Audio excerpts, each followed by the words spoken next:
Hi everybody, this is my 55-gallon Gourami tank and I'm currently treating it for cyanobacteria, and I just wanted to do an update. I've got a few minutes in the middle of the day here. I don't know how much time I'm going to have to get back in here later, so while I'm here I wanted to just get this video done real quick.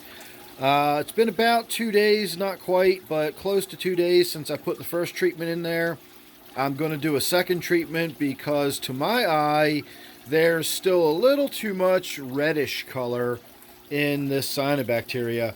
I find it interesting, first of all, that I've got the red cyanobacteria in this freshwater tank. Not only is it freshwater, it's very soft freshwater, so it's got very little dissolved solids in it, and yet I've got this red cyanobacteria.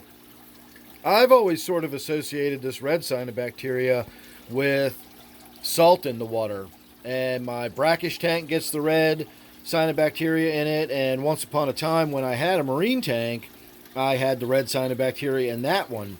But this again is fresh water and I've got this red cyanobacteria stuff in it. So for all of my regular viewers, you saw a couple days ago when we did the treatment on this tank, when we started, it was a lot redder. It came out as almost a purple color on video, and you can see now where it's still very much there, but it's also very much reduced. So we just went ahead and put another treatment in. I didn't even bother to do a water change. I just went ahead and put the last little bit of stuff I've got in there for treatment. Now, you're supposed to put 1 scoop in for every 10 gallons, and being this is a 55-gallon tank, it calls for 5.5 scoops. I've never worried that much about it. After I got comfortable with using this, I realized how harmless it is to fish, provided you put an air stone in the tank. The process does take up oxygen out of the water, so if you don't have an air stone in the tank, you very likely could lose fish due to oxygen deprivation. So always put an air stone in the tank when you're using the Chemiclean. But other than that, I've never really had any issues with fish, even loaches. Like, I've got the sensitive loaches in this tank. I've got the coolie loaches, I've got an angelicus loach, I've got skunk loaches, I've got a rubber lip pleco and a hillstream loach in here, in addition to the little zebra loach right there. And none of them are ever bothered by the Chemiclean treatments I do on this tank. So in addition to doing the first treatment where I did just 5 well-rounded scoops rather than 5.5 level scoops, and when I say scoop, it's a really, really tiny little scoop.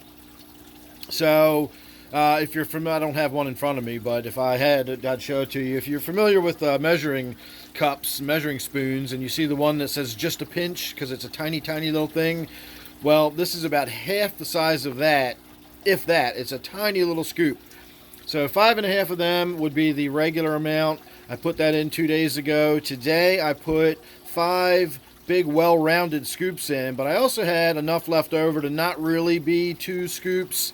And so I just went ahead and dumped it all in and emptied it out, and I'm going to go ahead and order more. I'll also put a link down below if you're interested in purchasing any of it. It's good stuff, it's inexpensive, and a small bottle of it goes a long way, and we'll do a tank this size, a 55-gallon tank, several times over for one small package of the Chemiclean. So again, we did a second dose today, and hopefully down in this corner is where we're going to really start to see some browning occur. I want a lot of that reddish purpley color to fade away, and you can kind of see on the back there, you can see patches where it's still a little bit purple, but patches where it's getting brown. Well, that brown sort of look is what we're going for everywhere. You can see where it's dying off and turning, you know, kind of unpleasant looking.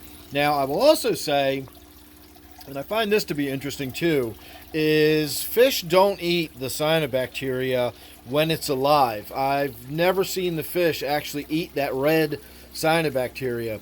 Once I kill it with the Chemiclean and it turns into that brown, dead looking stuff on the glass, or a lot of times I'll spray it with hydrogen peroxide on the spray bar and it'll kill it and it'll be all brown on the spray bar, almost immediately the algae eating fish in the tank, whether it's the guppy you see there or the gouramis, a lot of times the hillstream loach will come up, the rubber lip pleco, and they will devour that stuff. So I don't know what's going on with that, But I've always found it interesting. So I'm assuming there's other stuff mixed in with the cyanobacteria so that once it's dead, then it becomes part of all of the other stuff that's on there, the little microcrustaceans and just the off-walks in general, that surface growth or biofilm, whatever you want to call it. So we'll have to wait and see. I don't know if I'm going to have to get in there and sort of scrub the tank out a little bit when it's finished with the process, or if I'm going to just let the fish get in there and scour. As long as I can see the rocks again, you know, as long as that fades away enough and turns brown enough that I can actually sort of see the color of the rocks, I don't need to get in there and scrub it. As far as the back glass, I don't really care about that either. As long as I can see through the front pane. Maybe if there's a lot of it and it looks all sort of ugly, I might get in there and scrub it a little bit. What I'd really like to see again is the color and texture of my woodwork in here. That's a really beautiful piece of wood, but it just looks like somebody spray painted it purple. So hopefully we'll be able to see the wood come clean a little bit there again. So that's it. I got to get my evening started now. And as I said, I don't know if I'm going to have time to get back in here later for any more video tonight, but hopefully I will. And if I do, I will see you then.